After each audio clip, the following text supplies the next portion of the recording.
Bismillahirrahmanirrahim. Assalamualaikum warahmatullahi wabarakatuh. Salam sejahtera untuk kita semua. Om Swastiastu, Namo Buddhaya, salam kebajikan, Sampurasun. Rahayu Sagung Dumadi.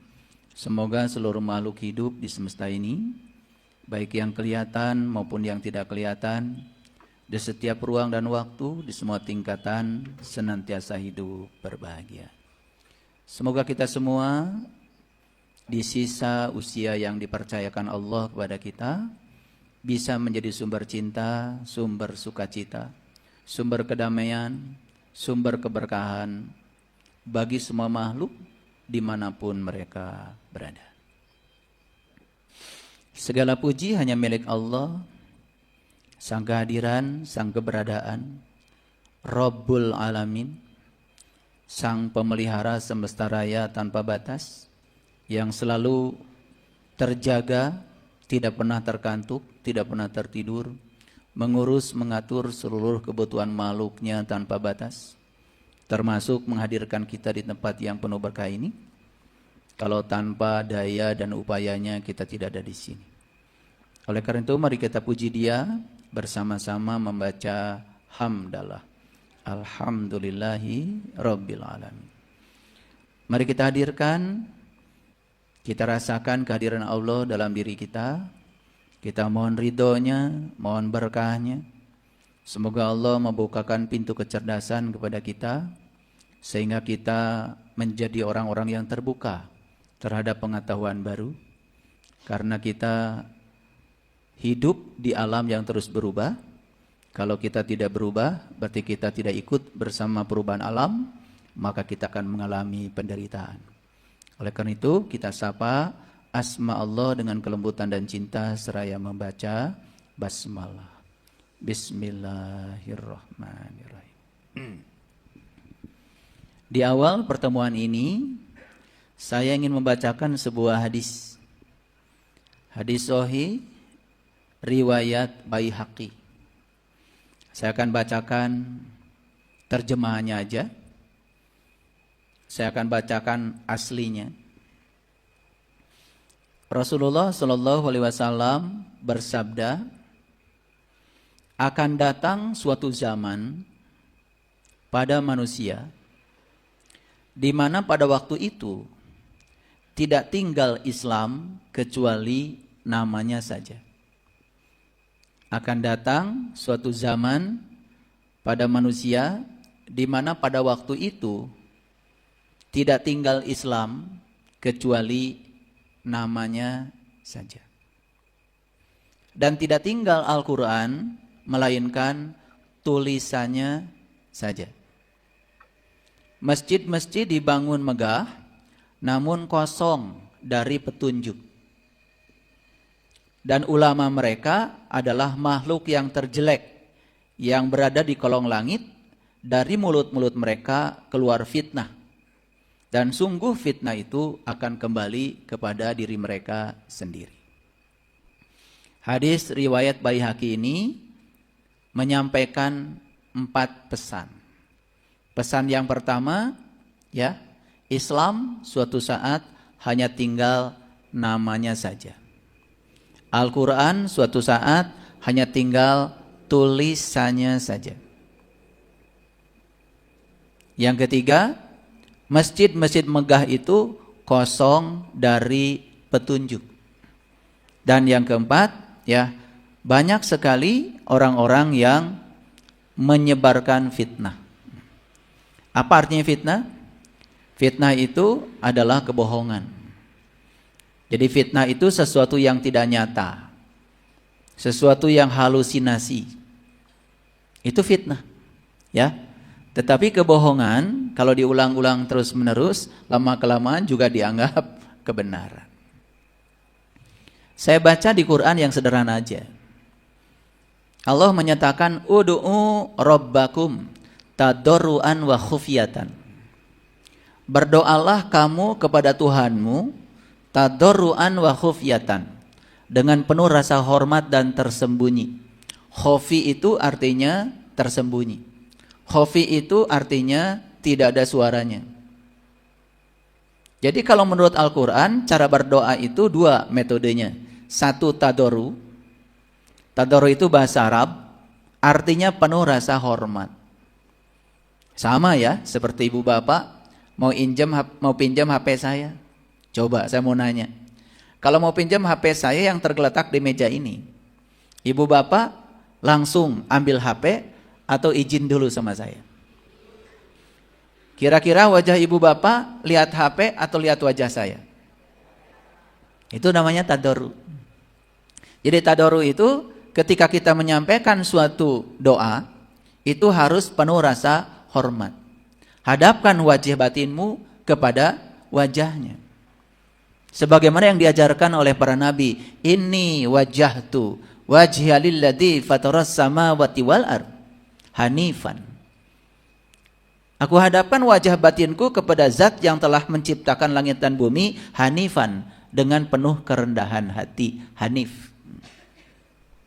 Coba sekarang saya tanya, ibu bapak kalau berdoa, misalnya ingin uang, menghadapkan wajah batinnya kepada Allah atau kepada uang? Jujur. Kebanyakan orang menghadapkan wajah batinnya kepada yang dia minta, bukan kepada Allah. Kenal juga enggak. Menghadapkan wajah batinnya gimana? Kan kenal juga enggak. Makanya lagi-lagi Nabi Muhammad mengatakan awalnya beragama itu harus kenal dulu. Kalau enggak kenal itu jadi sembarangan semuanya. Doa enggak karu-karuan. Ritual yang dilakukan enggak karu-karuan. Enggak tahu alamatnya kemana. Yang kedua, doa itu harus wa khufiyatan, tersembunyi. Doa itu harus di dalam batin. Khafi itu bahasa Arab. Ud'u rabbakum tadarruan wa khufiyatan. Saya pernah bertanya, salat itu intisarinya apa sih? Salat itu intisarinya kan berdoa. Sedangkan kata Quran kalau berdoa ada dua syaratnya. Pertama tadarru, yang kedua harus khafi, tersembunyi. Tapi prakteknya seperti apa? Prakteknya kan nggak begitu, betul nggak? Malah pakai pengeras suara, betul nggak? Biar semua orang tahu kalau saya sedang sholat. Makanya kan kita bingung ya, mana perintah agama, mana perintah Allah. Saya mengumpulkan banyak data yang dilakukan oleh kebanyakan orang dalam kehidupan sehari-hari yang disebut dengan ritual ibadah, ternyata ya itu banyak yang berlawanan dengan apa yang ada dalam kitab suci. Karena kita lebih percaya kepada apa kata orang daripada pada kitab suci. Jangan-jangan ramalan Nabi Muhammad itu sudah terjadi sekarang, di mana Al-Quran cuma tulisannya saja. Dibaca berulang-ulang ya bahasa Arabnya ya, tetapi kita pun tidak menangkap pesan yang disampaikan Allah. Padahal Quran itu kan surat.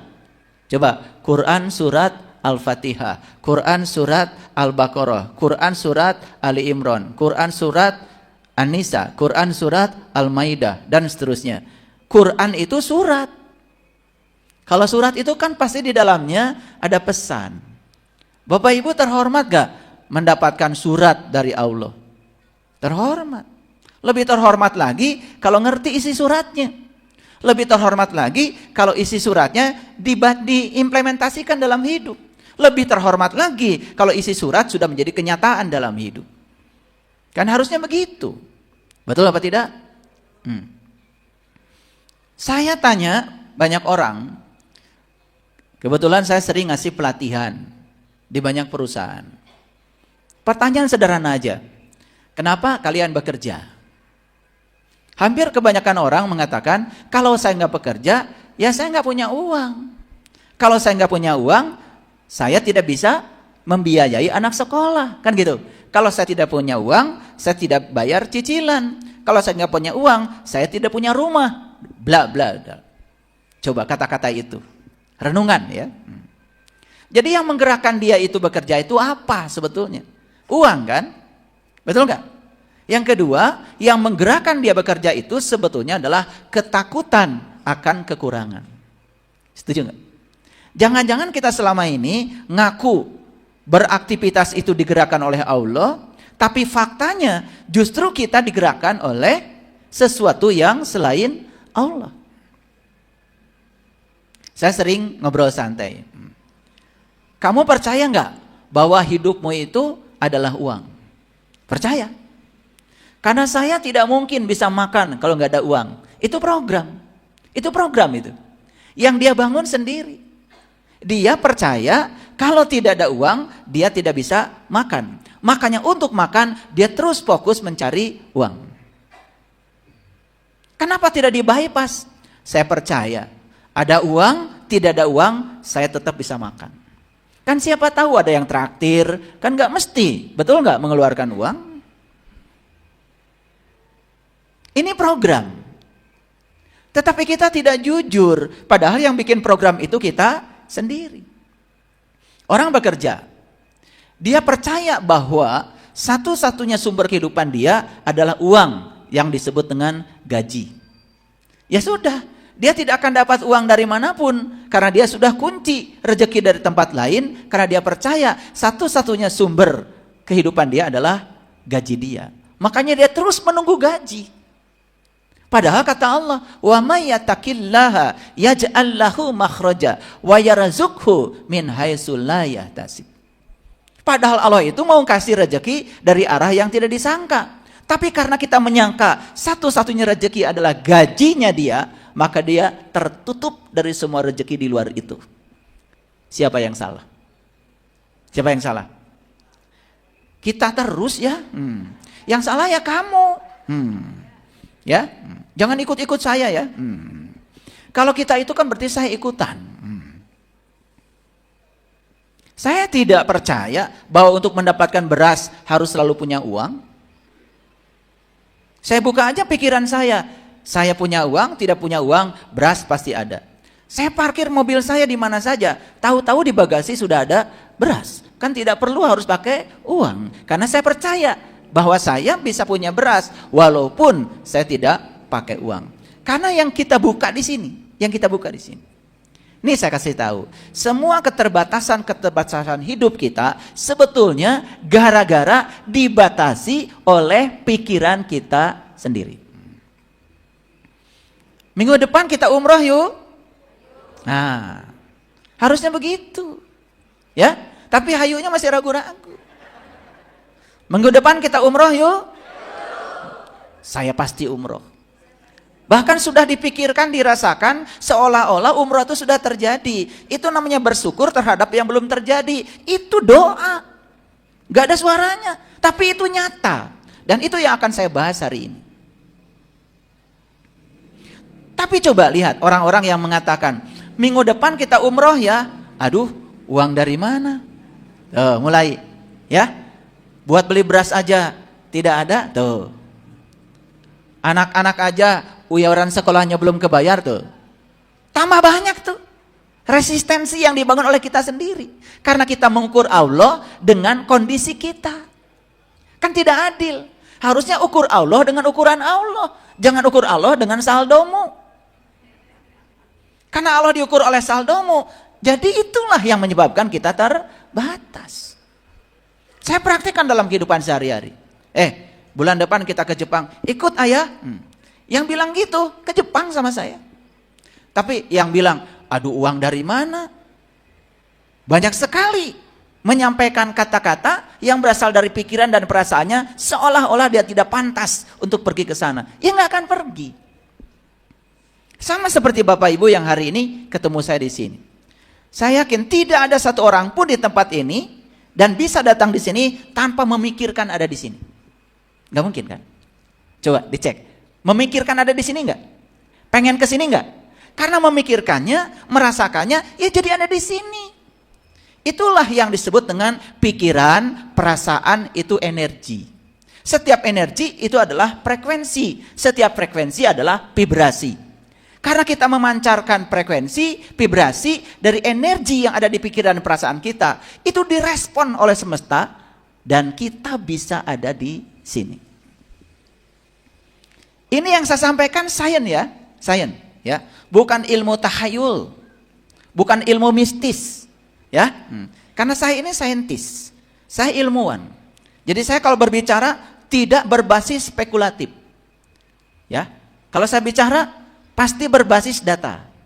Kalaupun saya meramal, ramalan saya berbasis data. Itu namanya ekstrapolasi, bukan spekulatif. Makanya saya pantang membicarakan sesuatu yang saya tidak mengalaminya, yang saya tidak merasakannya, dan saya tidak membuktikannya. Semua yang saya sampaikan itu sudah nyata dan saya ajarkan kepada banyak orang. Jadi akan ada suatu saat, kata Nabi, suatu zaman di mana Islam tinggal namanya, Quran tinggal tulisannya, masjid megah-megah, tetapi tidak ada hidayah di sana. Tidak ada petunjuk di sana. Itu Nabi loh, bukan Saiful yang bicara. Dan yang keempat, ya, ini yang paling berat ini kata-katanya. Dan ulama mereka adalah makhluk yang terjelek yang berada di kolong langit. Dari mulut-mulut mereka keluar fitnah. Apa fitnah itu? Sesuatu yang tidak nyata. Sesuatu yang hayalan. Yang tidak bisa membuktikannya.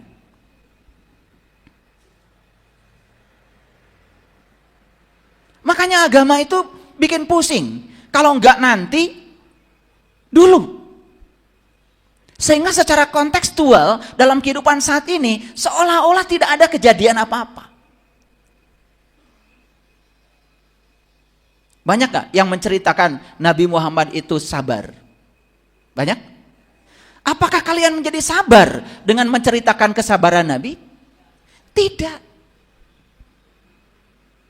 Apakah kalian menjadi soleh dengan menceritakan kesalahan Nabi? Tidak. Karena cara belajarnya informatif. Dulu Nabi pernah hidup sabar sama istrinya.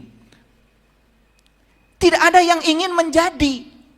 Makanya belajar itu ingin menjadi, bukan learning to know, tapi learning to be. Saya ingin menjadi seperti. Saya ingin menjadi seperti Nabi Muhammad, saya ingin seperti Nabi Isa, saya ingin seperti Nabi Musa. Apa bedanya? Kalau kita cerita-cerita apa yang terjadi pada mereka, itu informasi. Tapi kalau kita menjadi mereka, kita merasakan langsung pengalamannya. Di Quran surat Al-A'raf 143. Nabi Musa itu bermunajat kepada Allah. Munajatnya begini, ya Allah Tuhanku, nampakkanlah diri Engkau kepadaku agar aku dapat melihatmu. Itu munajat Musa. Apa kata Tuhan? Kamu tidak akan sanggup melihatku, tapi lihatlah gunung itu. Ingin melihat Allah, malah disuruh melihat gunung. Kalau kita menggunakan bahasa letterlek, bahasa biasa, kata gunung langsung dipahami benar-benar gunung. Masa iya Nabi Musa ingin melihat Allah malah disuruh melihat gunung? Bahkan Allah bertajalli pada gunung. Falamma tajalla rabbuhu lil jabal. Dan Tuhan bertajalli, menampakkan diri di gunung itu. Jadi gunung di situ adalah bahasa mutasyabihat. Lambang dari suatu ketinggian. Lambang dari suatu penglihatan yang terbebas dari segala halangan. Coba melihat dari gunung. Beda kan dengan melihat dari bawah? Betul nggak? Kenapa kita melihat ruang kosong dari gunung terasa lebih indah daripada melihat ruang kosong di bawah? Padahal sama-sama melihat ruang kosong. Karena melihat di ketinggian itu berbeda. Itu sebetulnya maknanya supaya kita punya ilmu yang tinggi. Melihat dalam ketinggian, dalam segala sudut pandang. Bukan hanya melihat dari satu sudut pandang yang sempit. Itu ayat mutasyabihat. Pertanyaannya, puas ibu bapak mendengar cerita Musa tadi? Puas? Senang? Ya sudah. Makanya cuma pinter dongeng. Kenapa sih tidak ada keinginan dari kita? Saya ingin seperti Musa. Saya ingin mengalami pengalamannya Musa. Sampai Musa itu menangis mengatakan, qala subhanaka tubtu ilaika wa ana awwalul mu'minin. Maha suci Engkau ya Allah. Aku kembali kepada Engkau dan inilah awal aku beriman. Ayat itu mengajarkan kepada kita, di titik itu Musa mengawali iman, keterbukaan mata kalbu, isbatul yakin, menyaksikan yang terdekat dengan dirinya secara langsung. Bergetar Musa mengatakan, qala subhanaka tubtu ilaika wa ana awalul mu'min. Maha suci engkau ya Allah, aku kembali kepada engkau, aku kembali mengenal engkau, dan inilah awal aku beriman. Itu diabadikan di Quran. Pertanyaannya, cukupkah kita mendengar itu? Cukup? Learning to know. Saya ingin menjadi Musa. Saya ingin learning to be. Ingin menjadi seperti Musa. Sekali lagi, kalian tidak akan pernah sabar menceritakan kesabaran orang lain. Tetapi kalau menarik pada kehidupan kita, oh Tuhan, ternyata engkau sudah hadirkan pelatih emosi pribadi saya. Wujudnya adalah pasangan hidup saya, anak saya, tetangga saya, kolega saya. Saya tidak melihat mereka siapa-siapa, kecuali mereka adalah guru-guru yang dihadirkan semesta buat melatih diri saya.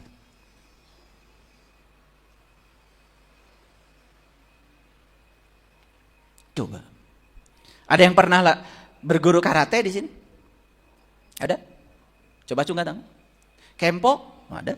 Kempo? Pencak silat? Ada gurunya. Itu gurunya itu di belakang. Saya mau nanya, lihat saya semua. Kita berguru karate, berguru pencak silat, berguru kempo. Pastikan ingin menguasai bela diri itu. Setuju ya? Setuju. Pastikan ada terbesit lah di sini ingin jadi jagoan sedikit. Betul nggak? Ingin kuat, ingin tangguh, betul nggak? Ada lah, saya tahu. Pengalaman. Karena saya kalau di keluarga ya begitu ya. Kalau sebelum pergi ke kota sama kakek ya dibanting-banting dulu.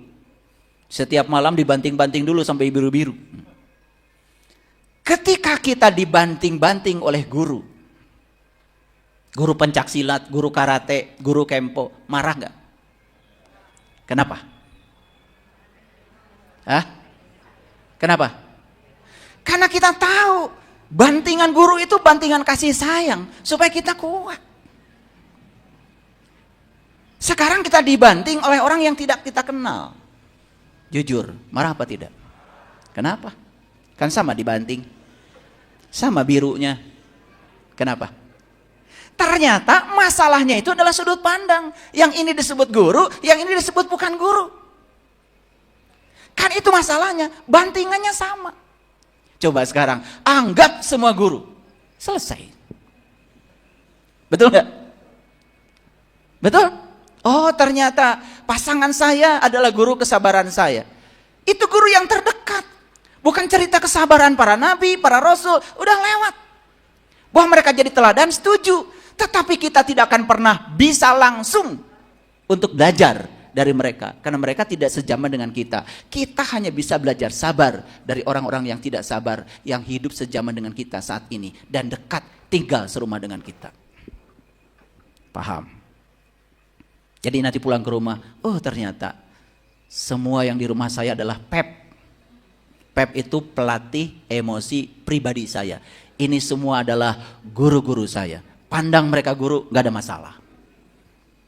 Makanya saya, ya ada orang yang bilang begini, begitu sama saya, itu guru-guru saya. Selesai, saya tidur nyenyak. No problem. Karena saya tidak akan bisa hancur, kecuali saya mengizinkan untuk hancur. Hinaan, cercaan, dari orang-orang yang dengki, tidak punya kekuatan kalau nggak ditanggapi.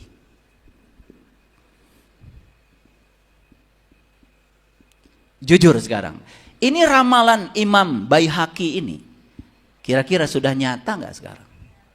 Nyata. Yang 4 ini sudah nyata. Islam tinggal namanya, Quran tinggal tulisannya, masjid megah-megah kosong dari petunjuk, tidak ada hidayah di situ. Yang baca ihdinas siratal mustaqim banyak gak di masjid? Banyak. Tapi tanya, apa sih siratal mustaqim? Banyak yang gak ngerti. Dan bagaimana mencapainya? Gak ngerti juga. Coba. Ihdinas syiratal mustaqim. Tunjuki aku ke jalan yang lurus. Syiratal ladzina an'amta alaihim. Jalannya orang-orang yang telah dianugerahi nikmat. Tanya lagi Quran, hei Quran, siapa yang dianugerahi nikmat itu? Quran bilang, wa may yuti'illah wa rasulahu fa ulaika ma'al ladzina an'amallahu alaihim minan nabiyyin wasyiddiqin wasyuhada wassalihin. Kata Allah, yang dapat nikmat cuma 4 golongan, para solihin, para syuhada, para siddiqin, dan para nabi. Timbul pertanyaan lagi, kalau begitu apa sih nikmat itu? Kok yang dapat nikmat cuma 4 golongan? Gak ada orang kaya, gak ada konglomerat, gak ada pejabat, tidak ada siapa-siapa di situ kecuali 4 golongan. Coba, ada nggak keinginan dalam diri? Saya ingin termasuk orang yang dapat nikmat. Ada nggak? Itu learning to be. Timbul pertanyaan lagi, siapa solihin? Siapa syuhada? Siapa sidikin? Siapa nabi? Urai sampai ketemu. Itu harusnya belajar. Sehingga dari situ dapat petunjuknya. Oh, ternyata di Quran surat Al-An'am, nanti baca sendiri ya. Ayat 151, 152, 153 ya, sampai ayat 161 dijelaskan secara rinci untuk mencapai nikmat itu caranya bagaimana. Makanya di Quran surat ayat Al-An'am 151 ada 5 cara mencapai nikmat. Di Quran surat Al-An'am 152 ada 5 cara mencapai nikmat. Ada 10 cara mencapai nikmat, jelas dalam Al-Quran. Gak saya jelaskan sekarang, karena itu bukan kajian kita hari ini. Ini contoh. Bapak Ibu puas gak membaca ihdinas syiratal mustaqim? Puas? Ngerti? Cuma kayak robot aja membaca itu. Itu yang disebut dengan jangan-jangan Al-Quran cuma tulisannya saja. Pesan dari situ apa? Nggak nyampe sama kita. Oke. Kenapa saya menyampaikan hadis riwayat Baihaqi ini? Penting. Karena kajian kita hari ini adalah kita akan meneruskan titik temu antara iman dengan ilmu pengetahuan. Ini sesi yang kedua, karena sesi pertama kemarin belum selesai. Sudah siap? Kuliahnya agak berat memang sedikit. Baik. Yang kedua, izinkan saya menyampaikan ramalan 3 ulama besar Islam. Ramalan 3 ulama besar Islam yang berkaitan dengan hadis Nabi ini. Kalau tadi langsung dari Nabi Muhammad. Kalau yang ini ada 3 ulama besar Islam yang meramalkan. Yang pertama, ahli hadis zamannya Imam Asy-Syafi'i yang mengarang kitab Fathul Bari di pesantren. Yang pernah nyantri pasti kenal kitab itu. Namanya Imam Ibnu Hajar Al-Asqalani. Hidup tahun 773 Hijriah sampai 852 Hijriah. Apa yang dikatakan oleh Imam Ibnu Hajar Al-Asqalani? Apa yang dikatakan beliau? Bahwa Islam, nggak tahu, nanti harus diurai Islam yang mana. Karena selama ini kan kita beragama itu tidak bisa membedakan mana perintah Allah, mana perintah tradisi. Ngerti maksud saya? Tidak bisa membedakan mana perintah Allah, mana perintah tradisi. Karena apa? Pasti akan melekat dalam agama itu tradisi. Karena agama ini lahir di tempat itu, maka tradisi di mana lahirnya agama terbawa apa tidak? Pasti terbawa, melekat. Itu lumrah, itu hukum alam. Tapi kita tidak bisa membedakan mana perintah Allah, mana tradisi. Nah, yang diramal oleh Ibnu Hajar Al-Asqalani itu adalah yang diklaim sebagai tradisi. Dan itu disebut sebagai perintah Allah. Ini yang akan mengalami kehancuran. Sehingga nanti kita akan kembali lagi kepada Islam yang sejati. Makanya sekarang sudah mulai kelihatan tuh orang-orang yang sadar mengalami kebangkitan. Oh, saya bodoh selama ini ya, gitu. Tidak usah menyalahkan orang lain. Kalau kita masih ditipu orang lain, yang bodoh kita, bukan orang lain. Yang kedua, Imam Jalaluddin Asy-Suyuti, ya. Dan yang ketiga adalah Imam Ibnu Hajar Hambali. Apa ramalan dari ketiga imam ini? Ramalannya, Islam tidak akan lebih dari 1.500 tahun, tetapi lebih dari 1.400 tahun. Sekarang sudah tahun berapa Hijriah? 1445. Oke? Ya? Jadi kalau kita ngitung kurang dari 1.500 untuk sampai ke 1.500 saja berapa tahun? 55 kurang. Jadi ini ramalan tiga imam besar ini kok berkorelasi dengan apa yang disampaikan oleh Nabi Muhammad. Nah, kenapa saya cerita ini? Ini penting. Apa pentingnya? Supaya kita tidak terlena. Supaya kita sekarang belajar. Sebetulnya Islam yang perintah Allah itu seperti apa? Ngerti maksud saya? Itu. Jadi saya ingin mengajak kita untuk, yuk kita sama-sama berpikir. Lanjut dulu. Bapak Ibu. Ini kalau saya lihat wajah-wajah di sini. Ini wajah-wajah di sini. Generasi apa ya namanya tuh? Sekarang itu setiap generasi ada namanya loh Ibu Bapak.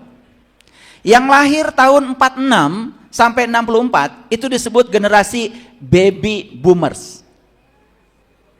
Yang lahir tahun 46 sampai 64 baby boomers. Saya nggak masuk kelompok ini. Yang lahir tahun 65 sampai tahun 80, ada nggak yang lahir tahun 65 sampai 80? Oke, itu namanya generasi X. Kenapa saya ceritakan ini? Nih, saya kasih tahu ya. Karena saya mau menceritakan konvergensi antara iman dengan ilmu pengetahuan, maka saya harus buka dulu rahasia ini. Yang lahir tahun 81 sampai 96, itu yang disebut dengan generasi milenial. Itu namanya generasi Y. Milenial. Ya. Yang lahir tahun 97 sampai 2012, itu namanya generasi Z. Yang lahir tahun 2013 ke sini ini, itu yang disebut dengan generasi alfa. Nah, kalau saya bahas karakteristik setiap generasi ini gak cukup waktu. Cuman saya sampaikan pesannya begini. Setiap generasi ini ternyata memiliki karakteristik yang sangat unik. Nah, bayangkan sekarang. Orang tua yang lahir sebagai generasi baby boomers. Orang tua yang lahir sebagai generasi X. Tahun 80 ke belakang. Dia punya anak, dia punya cucu. Anak dan cucunya ini sudah masuk generasi milenial. Sudah masuk generasi Z. Sudah masuk generasi alpha. Lalu mereka itu menggunakan pendekatan untuk mendidik anak-anaknya dengan cara dia dididik di saat generasi dia. Bayangkan. Mundur ke belakang. Sementara waktu terus bergerak ke depan, kita terus mundur ke belakang. Bahkan kita beragama terus aja mundur ke masa lalu, bukan bergerak ke masa depan.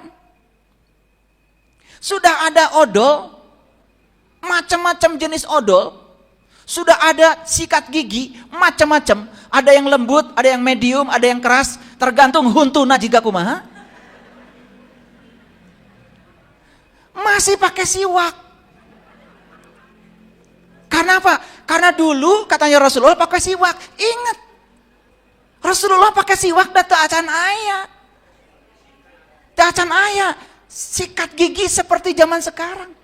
Apa kita mau membuang semua hasil teknologi dan karya inovasi manusia saat ini dan kita kembali ke belakang?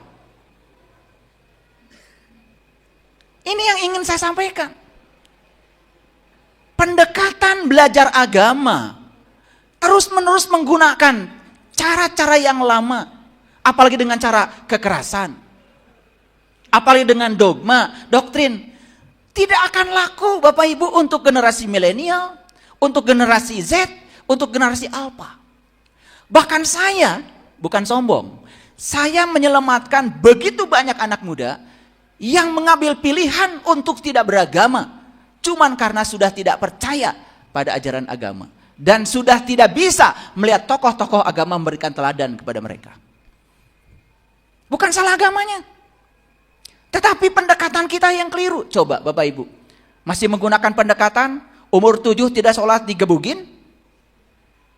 Nggak laku. Itu kekerasan. Sedangkan agama itu adalah la ikraha fiddin, tidak ada paksaan. Kalau menggunakan cara-cara seperti itu untuk generasi yang sekarang, akan terjadi penolakan yang sangat hebat. Saya mengumpulkan anak-anak muda di beberapa kafe dan bicara dengan mereka. Saya bicara dari hati ke hati. Mereka itu ternyata ingin beragama yang saintifik, ingin beragama yang bisa dimengerti, ingin agama yang argumentatif.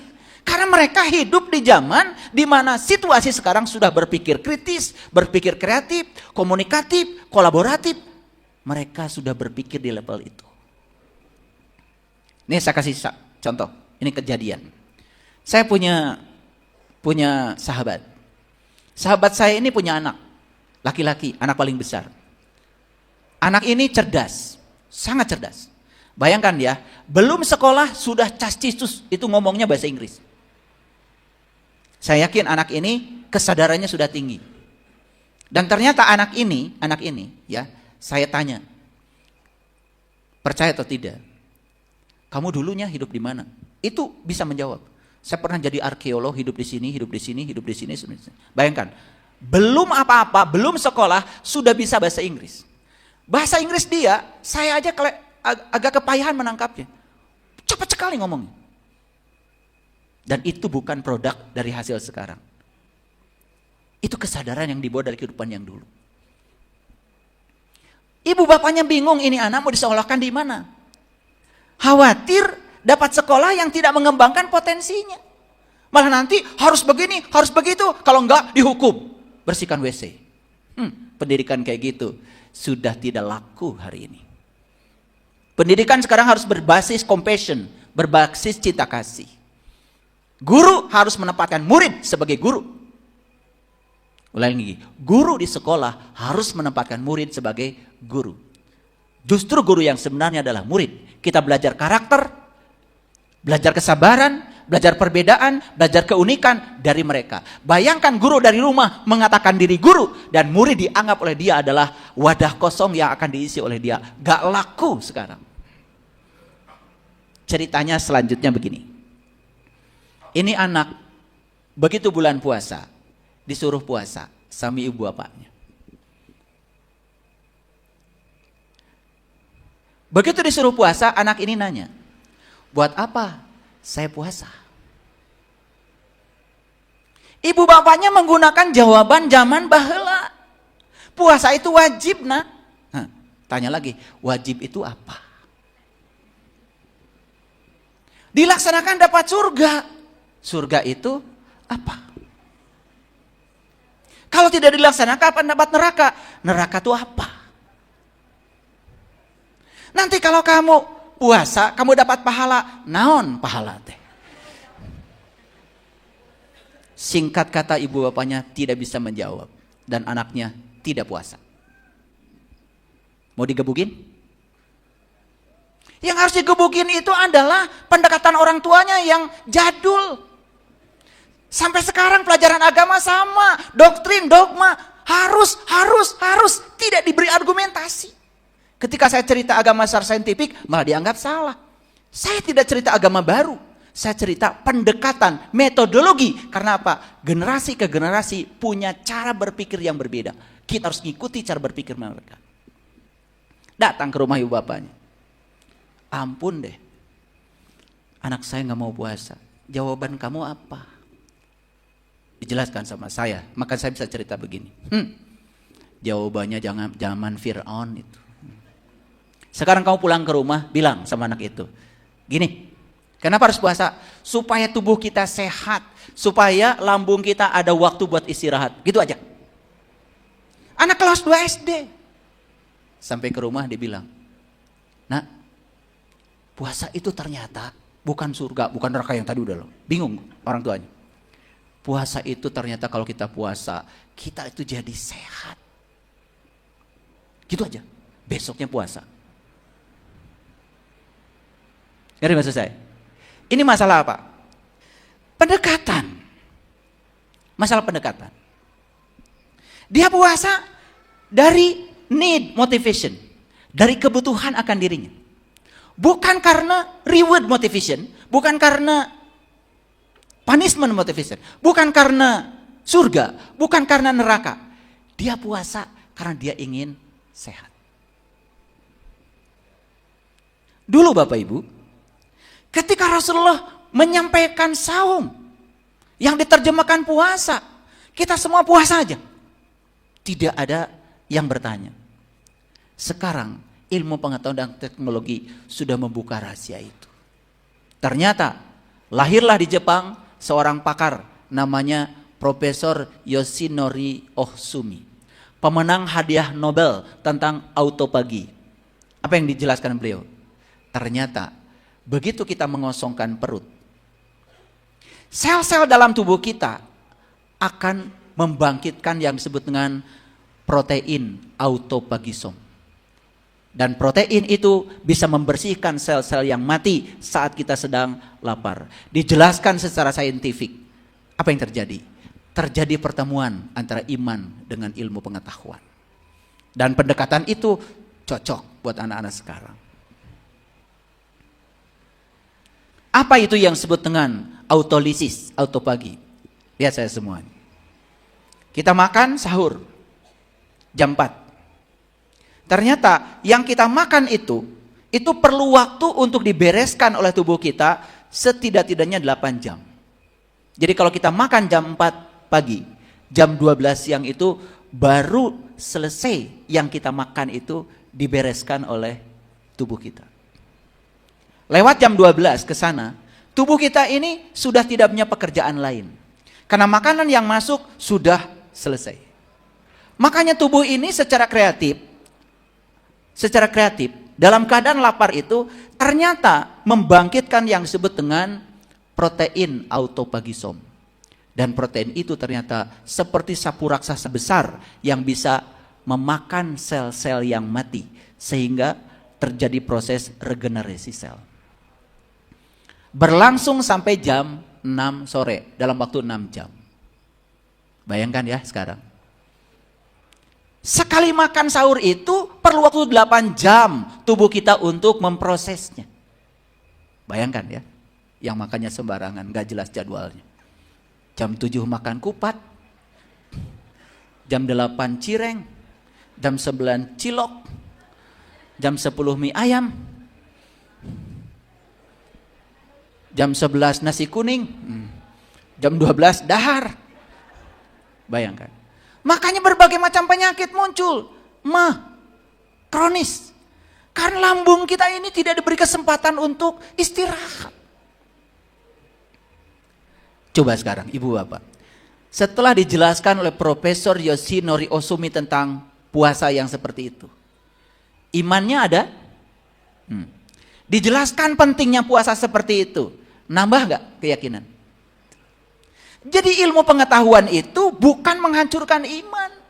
Justru ilmu pengetahuan menjadi alat, jalan untuk menguatkan iman. Makanya jangan a priori. Kita harus belajar segera disiplin keilmuan supaya kita punya sudut pandang yang luas. Itu namanya melihat dari atas gunung dalam bahasa Al-Quran.